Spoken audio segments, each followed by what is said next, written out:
Put yourself in position to win big on Kentucky Derby Day with the power of daily racing form. Visit shop.drf.com and get past performances, expert picks, betting strategies, clock reports, and more. Again, that's shop.drf.com. Dan Illman, Mike Beer, creeping closer to the 2023 Kentucky Derby, race number 11. 1 1/8 on the turf for Churchill Downs on Derby Saturday. $1 million is the purse.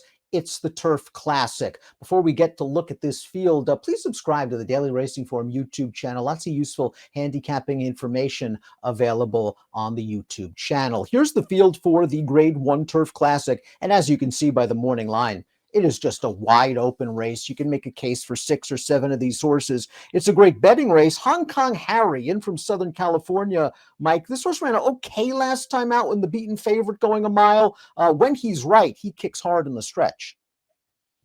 Yeah, his top race is actually really good. They've mostly gone shorter with him throughout his career, Dan, but he's run fine going this distance in the past. We'll see what we get here. Second start of the year, he ran fine off the layoff there. Just really couldn't get himself involved or get to the lead in the stretch of that race. But all in all, off the layoff, it was a fine performance. Our friends at Timeform US believe there is speed in this year's edition of the Turf Classic. Note the red bar, which indicates a fast pace. And Ocean Atlantique, breaking from the rail, does have speed. Wolfie's Dynaghost does have speed. Steady On is more of a tracker stalker, but can be close to the pace as well. The deep closer in this race, expected to come from so far behind after a half mile, we don't get a chiclet, is Masterpiece, who has the LP, which means he has the fastest late pace rating. I expect there to be an honest pace in this race, Mike. I do too. I mean, it kind of feels like Wolfie's Dynaghost, he wants to be on the lead, as does the one Ocean Atlantique, who didn't get there last time in the Kentucky Cup Classic, but I'm assuming they'll go here from the rail. I feel like if this pace is fast, Dan, it probably compromises the 10 by Melvin more than it does anyone else. Ocean Atlantique, the number 1, was a stakes winner 2 starts back at Turfway Park on the all-weather. Just went to the lead in the Dust Commander Stakes. Faced off with Wolfie's Dynaghost in the Kentucky Cup Classic. Wolfie's Dynaghost got the lead. Ocean Atlantique tried to run at that horse on the backstretch, and I just don't think that's really the kind of style for him. I think he's on a send from the rail. I also think he's better on synthetic. Yeah, I mean, it's fair to wonder, even if things go his way here and he does get out of the gate this time and he does make the lead, is he even good enough to win a race like this, Dan? It seems like it's a tall order. He had plenty of excuses last time when he finished last. I'm just not sure how much it matters. Masterpiece is a horse that might benefit from a fast pace up front. He was a graded stakes winner in Southern California in 2022, and he's run well in his last 2 starts down at Gulfstream Park. 3rd in the Pan American last time, going 1.5 miles. Do you think he's more effective going longer? I like him cutting back to 1.125 miles, especially in a race where there's some pace. I agree with you.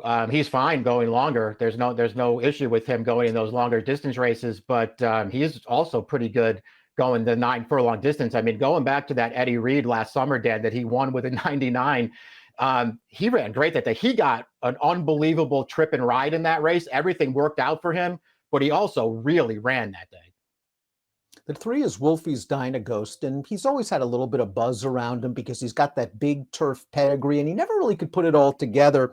But they've gelded him, they've sent him to trainer Jonathan Thomas, and they've switched him to synthetic surfaces, and he's really improved. You could argue he's in career best form right now. In the Kentucky Cup Classic, he went right to the front. He had to work a little bit on the backstretch, but he just kept right on going. He is capable on turf. Do you get the feeling, though, that the recent improvement is more surface related?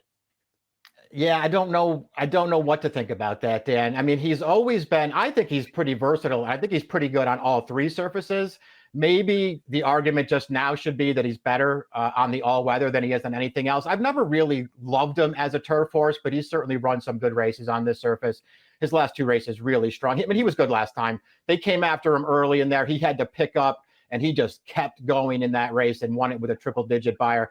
He's interesting in here. If he's some kind of a big price, maybe I'll try to use him, but I kind of wanted other horses in here. All of Steady On's turf routes are pretty good, but now he's going to have to stretch his ability to 1.125 miles for trainer Todd Pletcher. He's lightly raced. I think we could still project some upside. And he got it done last time out in the listed Appleton Stakes going 1 mile. We see him turning into the stretch. He still has a little bit of work to do, but he'll pick up in the final 1/8 of a mile and go by this long shot leader. Yeah, he wins this race actually pretty easily in the end, Dan. I mean, they just sort of took a hold of him early. They were happy to track the pace in this race, and he just comes running through the stretch, easily goes by this horse on the lead and wins it, I thought, pretty comfortably. I can't say I've ever been his biggest fan. I think I might have underrated him, though, Dan. He just keeps showing up and running good races. Next door in the starting gate is his stablemate. That's the number 5, Up to the Mark, another horse that's going to be trying a mile and an eighth on the turf, but a horse whose career has really peaked since being switched to the grass. He was a very impressive winner at Gulfstream 2 starts back in a high-level allowance race, and that race piqued Todd Pletcher's interest because he threw him right into the Grade 1 Maker's Mark mile against the likes of Modern Games, and this was a race where the pace seemed to hold up. Up to the Mark is kind of far behind, turning for home. He'll get up for third, just missing second to the Godolphin runner, Modern Games. Yeah, I mean, I guess, listen, I guess it's fair to wonder whether this was Modern Game's best performance. So this horse almost catching him for second. I'm not sure what it means. What I do know is he had no chance with the winner of this race, who just ran huge in there. And this horse came with a good run through the stretch. I really liked his first 2 turf performances. He ran well enough last time, I think, to take very seriously in here. I'll be interested to see what kind of price he is. The 6 is Earl's Rock, another lightly raced horse. This one's based in Southern California for trainer Phil D'Amato, a graded stakes winner going a mile, 2 starts back in the Thunder Road. Last time out in the Grade 3 American, he finished 5th. I don't think he ran as poorly as the running line indicates, though. I don't either. I feel like he has plenty of excuses for that race. If you wanted to judge him off some of his others, I think that's the only fair thing to do, Dan, is maybe just judge him off some of his other races. I'm not sure if they make him good enough to win here. I guess we'll see. His win 2 back by a nose in the Thunder Road. I mean, he ran well there, but man, did he get a really, really good trip in that race. Hong Kong Harry is the number 7, winner of the Seabiscuit, 2 starts back in his final start of 2022. He ran really well, once shipped to North America and sent over to the D'Amato barn. Seemed a little bit keyed up in the early stages of his seasonal debut. The Kilroe was closer to the pace than usual, got tired late. I think that race really builds him up from a fitness standpoint, and I think they revert to those one-run closing tactics that worked so well in Southern California last year. I think that's a fair way to look at him. It did seem like he got a little keen in that last race. He had a shot at that race. He was right there fighting for it all through the stretch, but he couldn't get by to the lead, and then he got out finished late. But maybe he just needed it. His other races are all good. Had a little trouble early in that Eddie Reed last summer, but he was no match for Masterpiece. Santine, the number 8, is very dangerous in this race. Last year, he won 2 Grade 1 stakes races at Churchill Downs, going a mile and an eighth, including this race last year. And I like that Brendan Walsh just prepped him on the synthetic in the Kentucky Cup Classic last time out. He missed the break completely. The way that race was run, he didn't have much of a chance. He ran on his own in the stretch to finish 4th.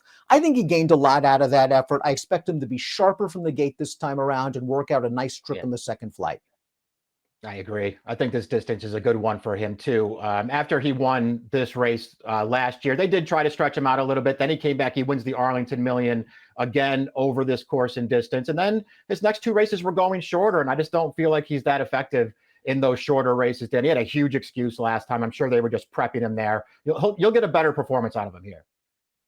Tracer Jason Barkley's done a phenomenal job with the 9 Spooky Channel, a horse he claimed for $80,000 back in 2021, turned him into a graded stakes winner that year, winning the Sycamore at a long distance at Keeneland. Then this veteran missed a long time, and they nursed him back to health, and he's been good off the long layoff, Mike, winning a couple of stakes races, including the Muni's, going a mile and an eighth. This is a very versatile horse.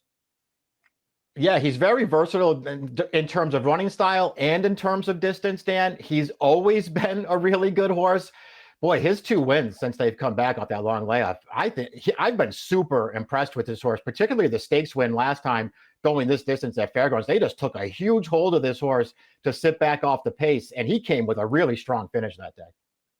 Completing the field is Bye Bye Melvin, another horse that missed a lot of time on the sidelines, but he came back last year for Graham Motion as a gelding, and at 9 furlongs, 3 starts back, he got a nice easy lead at Saratoga and was able to wire them, and he tried those tactics in the Joe Hirsch Turf Classic. Warlike Goddess just a little bit too much for Bye Bye Melvin, and the Breeders' Cup Turf he was in way too tough. I wonder if you just try to send him out of the gate, Mike, but the problem is I think the horses to his inside are a little faster than he is. he'll have to rate.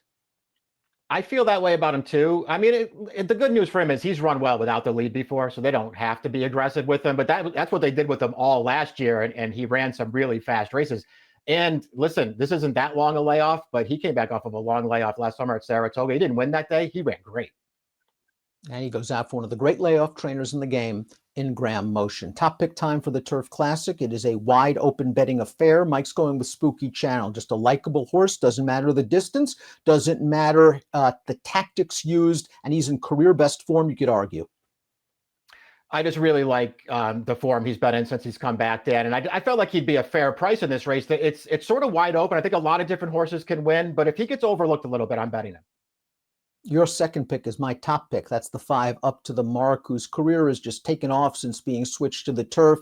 I think he's going to get a little bit of a better pace setup this time around. Curious to see, though, how he'll handle the mile and an eighth. 9.5210 for Mike, 5.3410 for me. It's the Turf Classic on Derby Saturday. Best of luck.